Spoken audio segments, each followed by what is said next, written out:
मराति यतो निदहाति वेदः स नः पश्यदति दुर्गाणि विश्वानावेव सिन्धुम् दुरितात्यग्निः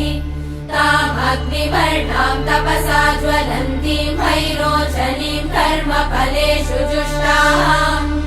दुर्गाम् देवीगुम् शरणमहम् प्रपद्ये सुतरसि तरसे नमः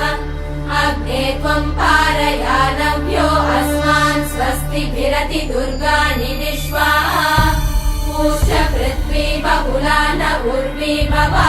भवातोकायतनयाय शम्योः विश्वानि नो दुर्गः जातवेदः सिन्धुन्न नावादुरिदातिवर्षि अग्ने अत्रिवन्मनसा गृणानोऽस्माकम् बोध्यभिता